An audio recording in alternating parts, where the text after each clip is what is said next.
embodiment of divine wisdom. Jesus of Nazareth, man or myth? Those who walked with him didn't seem to remember him as God's only begotten Son. They perished in the Holocaust, which came from the Jewish rising against Rome. Do the Gospels from our Bible paint him as clearly? They were written 2-3 generations after Christ, in cities elsewhere in the Mediterranean, when another image emerged, that of Jesus, the Son of God. But a different memory still lingered.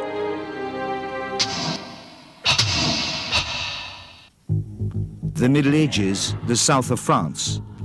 Briefly and for the last time, a different faith stands up again of Christians with another view of Christ. People the Church considers heretics, worse than devils. For decades, the fury of the Church rages against these Gnostic Christians. Crusading armies decimate the population. The Inquisition is invented to burn out these Cathars, as they call themselves, those purified, the pure.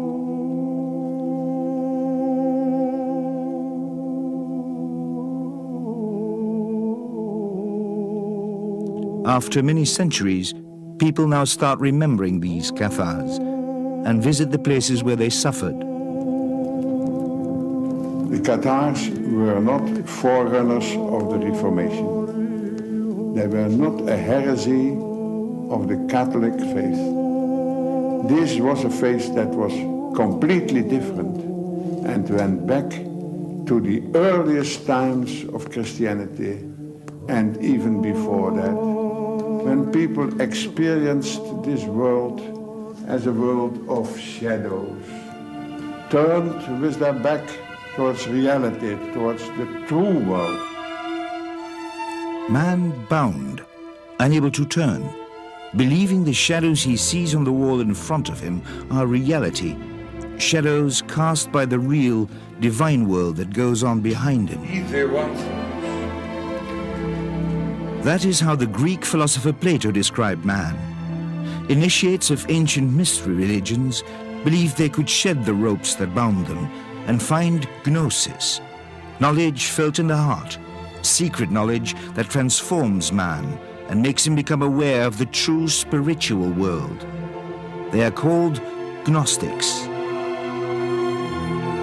Scholars begin to recognize that quest also in earliest Christianity, before our Gospels were written, in the words of Paul, who speaks of finding Christ within, inside yourself, and in other ancient documents found almost 60 years ago in Nag Hammadi, Egypt. The books from Nag Hammadi are more important than the Dead Sea Scrolls because they throw a new light on the history of Christianity, on Jesus, and on God. The discovery of the Nag Hammadi library by 2 Egyptian peasants brought about a fundamental change in our understanding of early Christianity. Here we had 52 new manuscripts telling us about early Christianity. They were probably associated with the Egyptian Christian monastery. Books were buried to evade a book-burning expedition in the middle of the 4th century.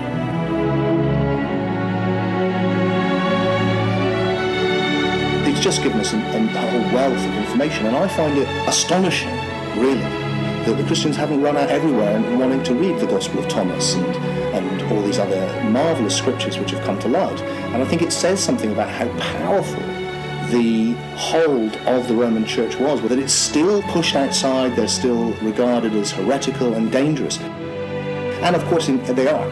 They are heretical and they are dangerous from the perspective of the literalist church because they turn the understanding of the literalist church inside out.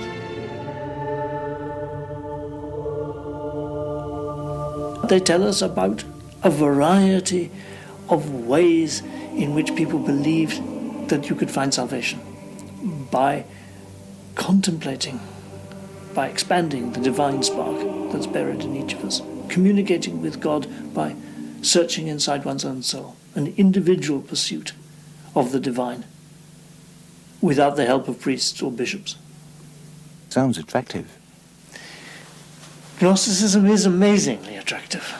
I think particularly attractive to the modern mind, because it sells a religion for the individual, not a religion brought about by a church. I think it's all out. I think this is what humans have always looked for, yearned for, to try and find divinity by themselves. But that's to oversimplify, because it is also extraordinarily complicated. In many ways, if you read it, it's like having a bath in 1,000 soap bubbles and getting the soap into your eyes. It's blinding, it's obscuring, as well as cleansing. It was already there in the Egyptian religion, when they said that man, after his life, became Osiris. He was integrated into the Godhead. Man is a fallen God that remembers heaven. That is the concept of all mysteries of antiquity, of Isis, of Mithras, of Adonis, everything. The central point of Gnosticism is that each of us is born with a divine spark inside us, and the duty of the believer is to try to find that divine spark, to get into touch with God by looking inside ourselves. Gnosis means self-knowledge. What is self-knowledge? Ecstasy? Psychoanalysis? What is it? It's very difficult to explain what self-knowledge is and how to come by it. It's not like psychoanalysis. It's not an intellectual exploration of the soul. It's not ecstasy. It's quiet contemplation by oneself, sometimes with the help of a leader, of who you are and how God made you, what God is like. It's a quietist, it's a single individual self-searching.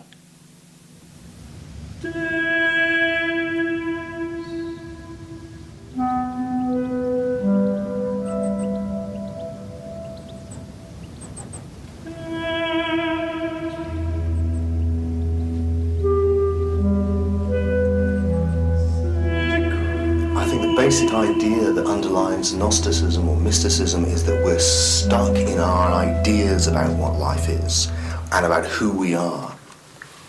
And coming down into an environment like this knocks you out of your ordinary mindset. You're face to face with perhaps the greatest mystery, death, the idea that you will cease to exist as a physical form, and it pushes you out of your ideas into a direct encounter with the absolute mystery from which everything comes, the mystery that we are, the mystery that it is. But why seek this in this darkness in these corridors?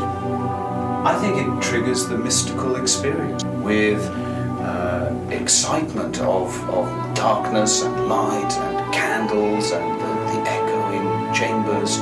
It's all part of putting you into that mystical state.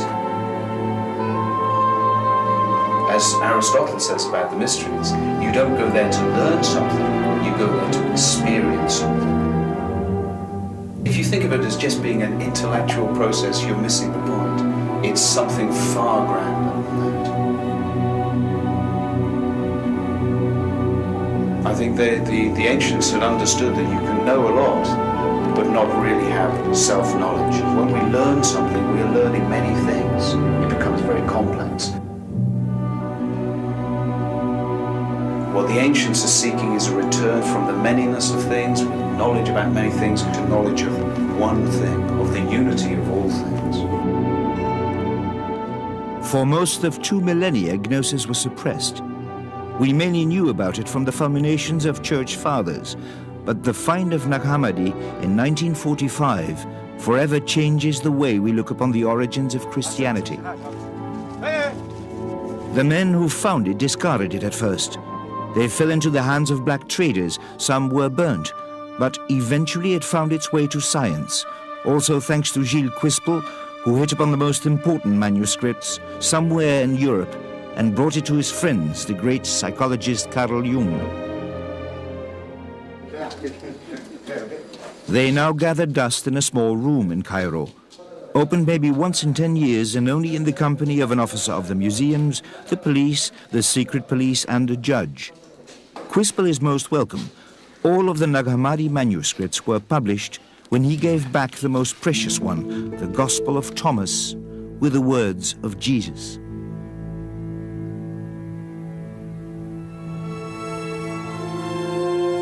It starts with the word, these are the words that Jesus, the living, spoke.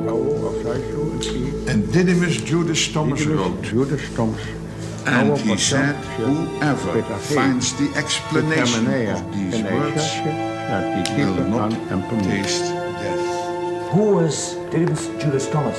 Didymus Judas Thomas, which means Judas the twin, was one of the brothers of Jesus.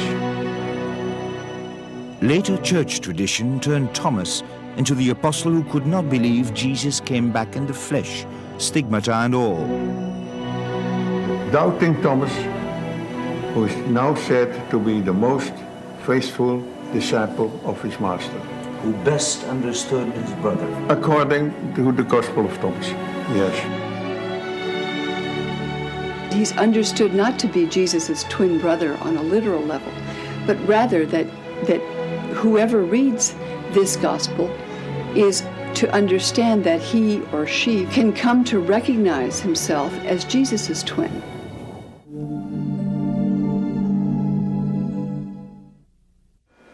What does that Gospel of Thomas say? Well, the Gospel of Thomas is a collection of sayings which promises to reveal something.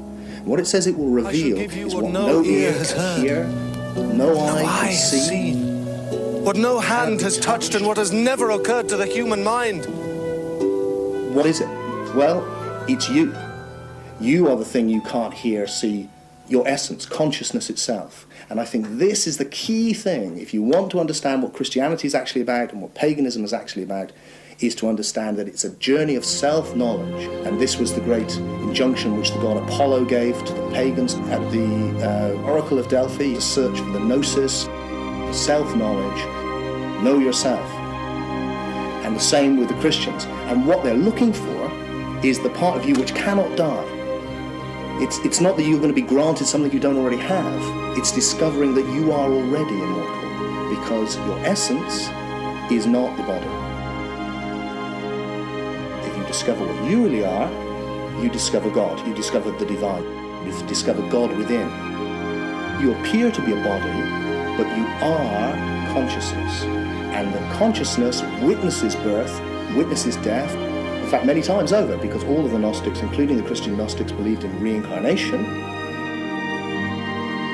And this process happened a bit like waking up and going to sleep. You were in a cycle of different bodies coming and going, but you were not ever the body. You were with a consciousness which witnessed this. So you were never born and couldn't possibly die.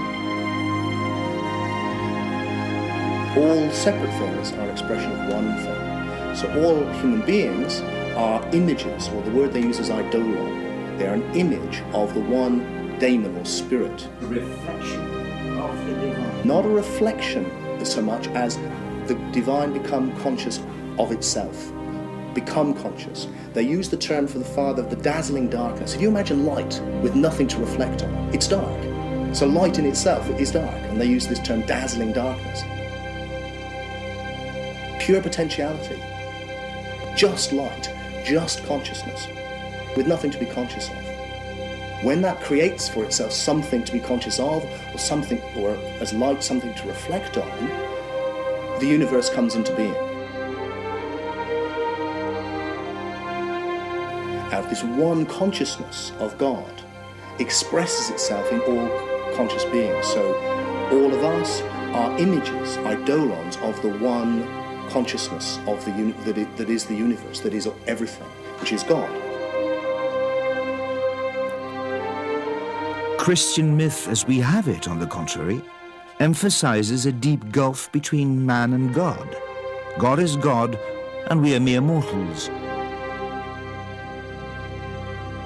Now, the Gospel of Thomas has a very different message. It speaks of Jesus as Son of God, and speaks of all other humans as also the children of God, who may not be aware of that because they are not aware of being created in the image of God, the divine light that came into being before the universe was created. When God said, "Let there be light," humankind was made in the image of that light. And in the Gospel of Thomas, Jesus speaks as the voice from the light. Why are the words from the Thomas Gospel, "Look under any stone and you shall find me," so dangerous for the church? Well, I think it's because it's pantheistic. It is suggesting that divinity is everywhere and in all things. What happens with the Christian triumph is what you would expect in the creation of a church. In order to get to God, you have to go through the bishop. If you want to build a church, you have to say that no, salvation is only possible by, with, from and through the church and God's representative on earth, who is the Pope, and that is the only way. Whereas the Gnostics are very much, it's about you can do it. This was the revelation of the gnosis, was that your essence, by its very nature, is immortal. So you didn't have to win it by being a good boy, by obeying the rules. This is why the Gnostics are quite anarchistic. They're free thinkers, they're libertines, they don't go for obeying rules. And of course their great hero, Jesus, is portrayed in their story as a libertine who hangs out with prostitutes and hangs out with disreputable people, who breaks the rules, he does the wrong thing on the Sabbath, and who constantly attacks the religious authorities and is in dispute with them. He's a classic Gnostic character, and they were like that themselves. Because of this, because for them it's not about obeying rules. For them it's about discovering self-knowledge, what you really are. In Thomas, the message is more important than the messenger. It stems from a time before the Gospels of the Bible, as does a man long considered a founder of the faith, but now beginning to be seen in a different light, Paul. Paul is a Gnostic. He is talking about the Christ within. He's talking about immortality in the mystery school teaching, because Paul is existing before the literal story. Paul is a completely misconceived character in history. At the time of Paul, we would say that there is no split between Gnosticism and literalism, because literalism hasn't developed. There is no literal Jesus at this time. 1-2 generations later, the Gospels of the Bible recount the life of Jesus in detail. The messenger becomes almost more important than the message, and Jesus comes to be the literal Son of God. But before that, Paul, under layers of later adaptations and insertions, still talks of Jesus as a mystery, a metaphor, a voice within. Gnostic Christians believed that Paul was their teacher. The father of the church, Tertullian, who despised Gnostics, nevertheless called Paul the apostle to the heretics, because the heretics, he thought, love Paul. They all quote Paul. They all claim Paul, because his teaching is so mysterious, in some ways so deep. It is the God of the Old Testament, of an eye for an eye and a tooth for a tooth, a jealous God. All their stories seem to revolve around a deep dissatisfaction with the present world, because it was created by an inferior God. How could a perfect God have created this mess? So the story they tell repeatedly is how that this world is a mistake. It's created because God's, the true God's, youngest daughter, wisdom, girl, Sophia, fell madly in love with her father. And out of the frustration of this illicit love, she self-created. She impregnated herself. And the misbegotten child inside her. She aborted. And this aborted, misshapen, lion-faced son, Yaldabaoth, the king of chaos, out of an arrogant supposition that he was, once ejected from heaven, the sole God, created or miscreated this world, this physical world. So this world was created out of an illicit passion, in grief, by Yaldabaoth, whom Jews and Christians falsely worship as the true God. This God imprisoned man in matter, wrapped his divine eternal soul in a body which was mortal.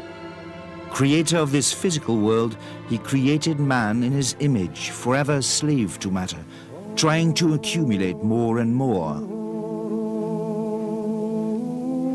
The good God, the true God, out of the kindness of his mercy, sent Jesus to redeem humanity from the mistaken ideas of Yaldabaoth. When these Jews of Alexandria had become Christians, Jesus appealed to their deepest selves. They said, "Who knows himself knows God." Whether man, myth or metaphor, in the figure of Jesus lay also the seed of dissent. Around his person, a battle of ideas ensued that would drive the two views apart. Certainly, one of the greatest struggles that the followers of Jesus had to contend with was the question of why Jesus died in the dreadful way that he did. And in these Orthodox communities, the only way they could make religious sense out of it is to speak of it as an atonement sacrifice.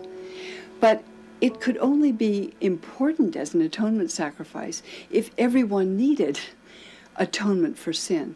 So Christians developed the idea that everyone must have sinned dreadfully beyond the capacity of making any atonement of any kind, and therefore that God's own Messiah died as an atonement sacrifice for the sin of the world became a very compelling way of understanding his crucifixion.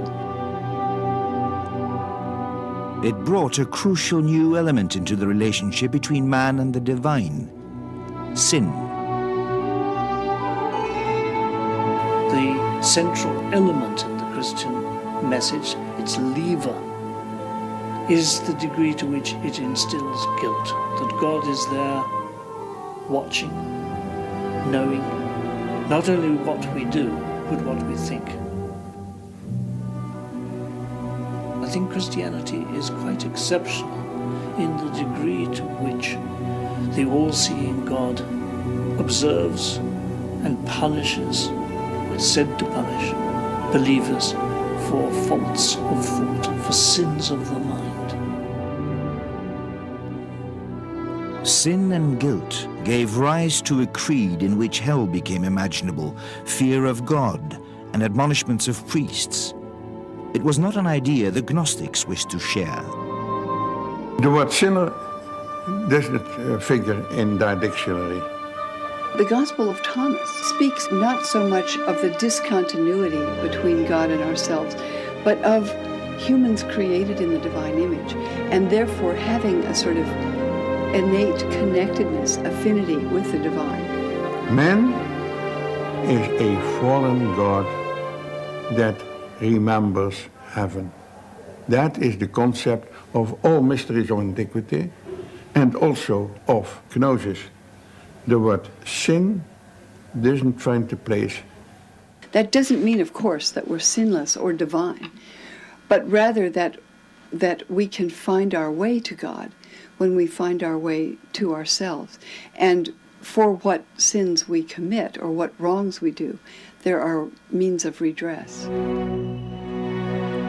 But to make sin so essential that Jesus had to die to redeem us, argument focused on an ancient myth, Adam and Eve, and the first sin which made man mortal. Christians dwell upon the sinfulness of Eve, the wicked woman, much more than Jews do. Before Orthodox Christianity, sin hadn't been such an issue.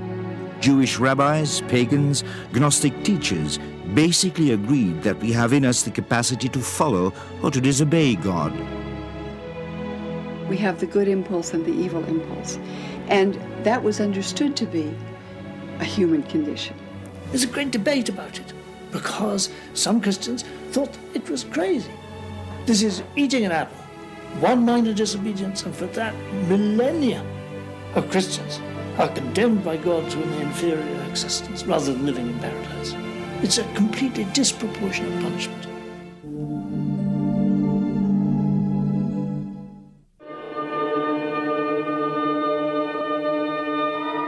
Only in later Christianity, that idea of inherent human sinfulness, original sin, develops, especially by Augustine, in the 4th century.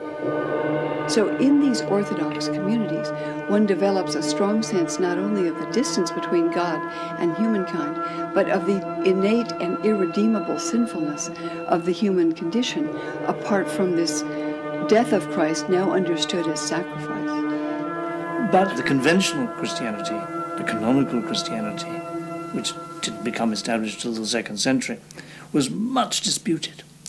And so some Christians thought that Jesus was a divine figure and that it was completely inappropriate for him to have suffered on the cross. And they told stories which justified their beliefs. For example, when Jesus was being brought up to Golgotha after being flogged, and was obviously weak from the flogging, the soldiers got Simon of Cyrene to carry his cross. And Jesus, seeing this as a perfect opportunity, swapped identities with Simon of Cyrene, so that it was Simon looking like Jesus who was crucified, while Jesus, looking like Simon, slunk off in the crowd, went up to heaven, and hovered above the cross, laughing at the success of his deception. Or laughing as a Buddha is laughing, smiling, passively, because of the calm and peace that Jesus has from knowing and from illuminating us, giving us his knowledge. Jesus, an illuminator, the voice, the symbol of the divine. And Gnostics saw Jesus as the man who received divine insight at baptism when he became like a Buddha, he who knows, the Christ. Orthodox Christians took it literally. If Jesus was divine, he was God's son, his only begotten son. He also had to be born divine, which Gnostics considered a childish, naive notion. The split becomes apparent with the latest gospel in the Bible, John. Many Christians today will think, well, of course, Christianity means Jesus is the Son of God. But that's not what you find in Matthew, Mark, or Luke so much. You find in those the teaching that Jesus is God's Messiah, the one who redeems his people, the one who teaches the way of righteousness. One could be a very devout Jew and follow Jesus at that point. But with the Gospel of John, the claim that Jesus is God's Son, and more than that, his only Son, that radical claim, which actually I cannot find mentioned among Orthodox Christians before about the year 160, becomes the lens through which Christians later read all the Gospels. I began to be convinced, it sounds bizarre, that the Gospel of John was written to counter this other view. And it changes the understanding of the Christian message in a dramatic way. Jesus, the literal Son of God and only begotten one. But to Gnostics, Jesus was a metaphor, a symbol for the divine that hides in all of us. In that sense, we are all sons of God. We are all sons of God if we realize our true identity. Whilst we don't, we are in a state of death. Now, this is fascinating, I think. In the ancient world, this is the underworld. We now are dead. For the Gnostics, for the mystics, this is the underworld in which we are the spiritually dead, because we think we're the body, and we're not. We are God, if you like. We are the one consciousness of the universe. we mistake ourselves as these individual bodies with all of the problems that come with that. What we need to do is we need to resurrect. And the whole of the story is we need to die to the identity of the body, which is on the cross of matter, and we need to resurrect to our true identity, which is the Son of God, which is the Christ, the consciousness of the Father. So we are all Christ, and we all need to resurrect. And in that sense, the whole myth, the whole story of the crucifixion of Christ and the resurrection is a model to all and each of us. Yes, precisely. It's a model which can take you through this initiation.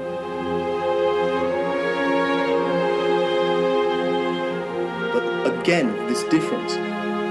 With the literalist Christians, very quickly this becomes the rather macabre idea that at the end of time, somehow you will resurrect into your body and will be a physical body again.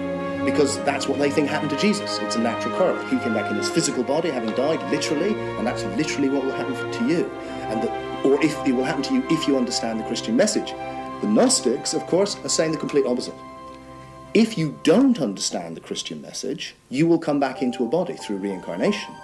If you do understand the Christian message, you will realize that you are not the body in the first place, but you are the Christ. We are all one, and there will be no need to go through this circle of reincarnation. Almost a different faith, an opposite approach. Which came first? Which was the origin? We have the literalist Christian Polycarp. A few decades later, in the middle of the 2nd century, we have Tertullian saying that the followers of the Gnostics fill the universe. So you get this idea, actually, rather than this literalist church, which is the traditional picture, of course, that the literalist church followed from the apostles, Peter and all those characters, and that the Gnostics were a much later deviation, that kind of went pagan. What we're suggesting is actually it's completely the other way around. Gnostic Christianity was widespread in the 1st and 2nd centuries and was crushed by a literalist church which turned on its origin. Orthodoxy, as we know it, arose after Gnosticism, and to a large extent Orthodoxy was a reaction. It defined itself by what it is not. Christianity defines itself by what it opposes. By opposing Gnosticism, it gradually defined its own terms.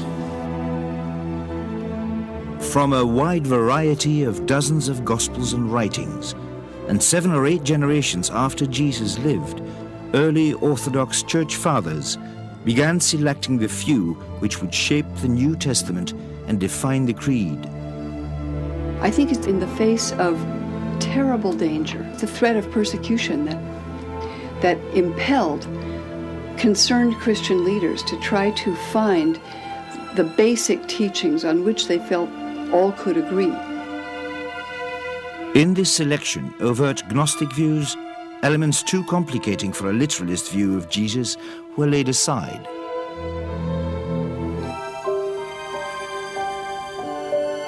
In the figure of Jesus, for instance, we get that the phrase which is plastered over more churches, I expect, than any other phrase, which no one comes to the Father but by me, which in the hands of Gnostics is the teaching that to come to God you have to go through what this figure represents in you.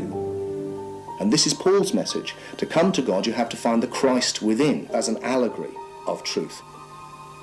But it's literalism which goes, no, this is the only way.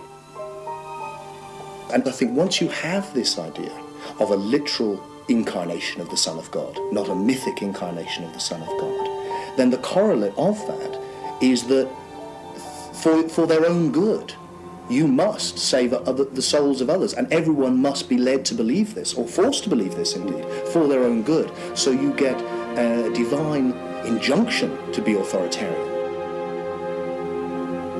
The debate was very peculiar. Christians took everything personally, because that is the nature of Christianity. But when you personalize divinity, you bring to divinity all the anger, judgments, resentment, and aggression that exists in human personality. Heretic! Christians got violently upset because they took it personally that their Savior was being denied. Gnostics just wanted to find out what was the truth.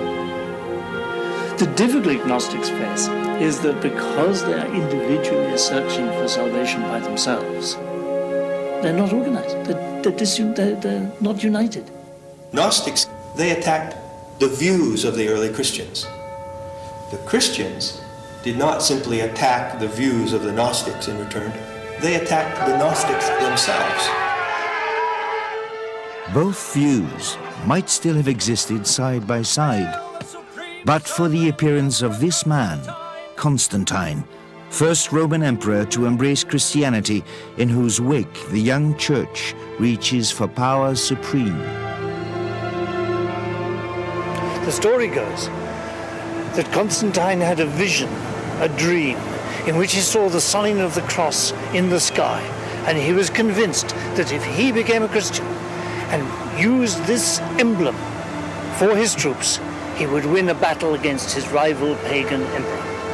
It's here at the Milvian Bridge that a great battle was fought, which started Christianity on its triumphant road to success.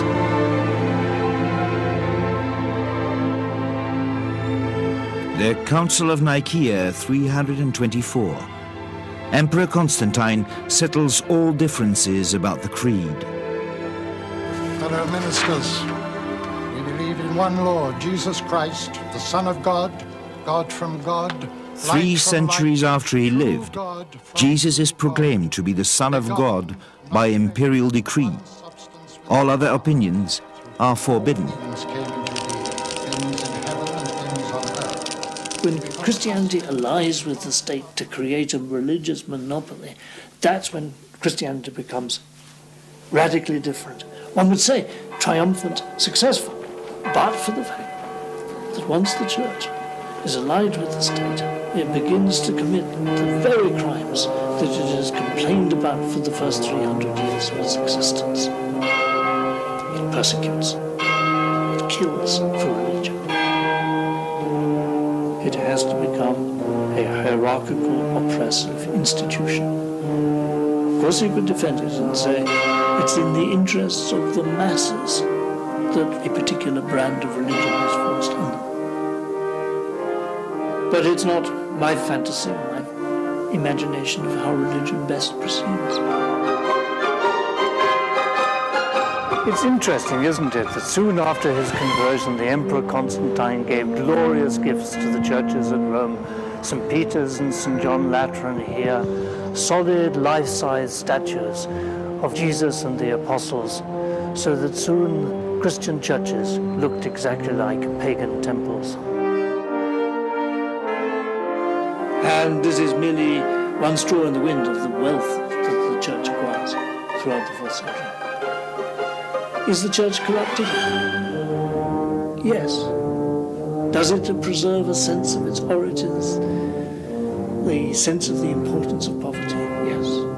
So the church is split between the poverty and abstinence of the monks and the wealth of the bishops. But even then the bishops maintain a sense, a memory of charity, of virtue, the best of them. So it's always torn, it always has this tension inside it.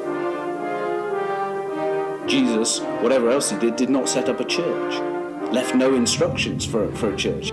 It's a later fiction designed to bolster the power of the Catholic Church. It's simply inconceivable that Jesus, a simple man from Galilee, set out to found a universal church. Hang on. What happened with Jesus handing over authority to Peter? Well, again, these legends are so fictitious that they didn't make it into the New Testament, like the donation of Constantine. The donation of Constantine is a fake. This was a document which was claimed by the Roman Church in the medieval period to be the contract written out by Constantine on his deathbed. Here, I give you the empire for safekeeping. Now, when this was revealed to be a forgery, this started the whole Protestant Reformation. In some ways, all that Peter and I have done is listen to the losers. They were destroyed in the 4th century. We've gone back and said, well, just because they lost that battle, just because the Roman Church, with its idea of an historical Jesus and a literalist religion, took over, doesn't mean that they've got the accurate version of events. What happened to the Lutherans? Well, they were eradicated. Everybody who knew the different story, which is the Gnostics, the pagans, were banished from the empire. The temples were pulled down. The philosophers were killed, were banished, the books were burned. I mean, if Christianity was God's favourite religion, then you would have thought when it triumphed, we would have entered a golden age. But instead, we entered the dark ages when people forgot even how to make brick houses. And we had to wait until the Renaissance, when all this pagan learning came back in Italy, in Florence.